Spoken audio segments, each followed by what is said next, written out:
সম্মানিত সুপ্রিয় দর্শক শ্রোতা, দেশ এবং দেশের বাইরে থেকে আপনারা যারা সংযুক্ত আছেন আমাদের ভিডিও দেখতেছেন শুনতেছেন, সবাইকে আন্তরিক প্রীতি শুভেচ্ছা জানিয়ে শুরু করছি আজকের প্রতিবেদনে আসা এই অসহায় আপুটির জীবনের গল্প কথাগুলো তুলে ধরবো। কেন এসেছে প্রতিবেদনে বিস্তারিত আলোচনা থাকছে। তো আপুটি দেখতে খুবই চমৎকার। ওনার গায়ের রং ফর্সা, উচ্চতা 5 ফুট 3 ইঞ্চি লম্বা, স্বাস্থ্য মিডিয়াম, পড়াশোনা আপনার হচ্ছে এসএসসি পাস। উনি পরিবারের বড় মেয়ে। উনি বিবাহিতা। ওনার হচ্ছে আপনার 5 বছরের সংসার ছিল। ওনার পরিবারে আপনার 3 বছরের একটি ছেলে বাবু আছে। তো ওনার হাজব্যান্ড আসলে নেশাগ্রস্ত বিদায় ওনার সাথে পারিবারিক ঝামেলার কারণে ছাড়াছাড়ি হয়ে যায়। এক পর্যায়ে উনি এখন বাচ্চাকে নিয়ে বাবার বাড়িতে থাকে।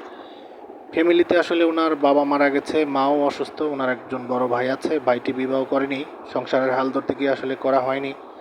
তো এখন উনি বর্তমানে একটি টেইলার্সে আপনার সেলাই কাজে নিয়োজিত আছে। তো সেইখান থেকে যতটুকু অর্থ উপার্জন হয় সেটা দিয়ে কোনো মতে নিজের ছেলের খরচটা চালায়। তো এখন ছেলের ভবিষ্যতের কথা চিন্তা করে, নিজের ভবিষ্যতের কথা চিন্তা করে একজন মনের মানুষের খোঁজেই প্রতিবেদনে এসেছে, কোনো সাহায্য বা সহযোগিতার জন্য নয়। উনি চাচ্ছে যে ওনার সার্বিক পরিস্থিতি জেনে শুনে যদি কেউ ওনার দায়িত্ব নিতে চায়। বয়স বা চেহারা দিয়ে ওনার কোনো কিছু আসে যায় না, ওইটা কোনো বিষয় নয়।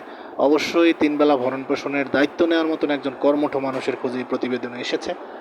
তো আপনারা যারা এই ধরনের বিবাহিতা নারীকে বাচ্চাসহ জীবনসঙ্গী করতে চান, বা যারা ওনার মতো সমস্যাগ্রস্ত অবস্থা আছেন যে ওনাকে নিয়ে জীবনসঙ্গী করে জীবন কাটাতে চান, তো দেরি না করে স্ক্রিনে দেওয়া নাম্বারে ওনার মুখ থেকে নাম, ঠিকানা, ডিটেল সব কিছু জেনে নেবেন।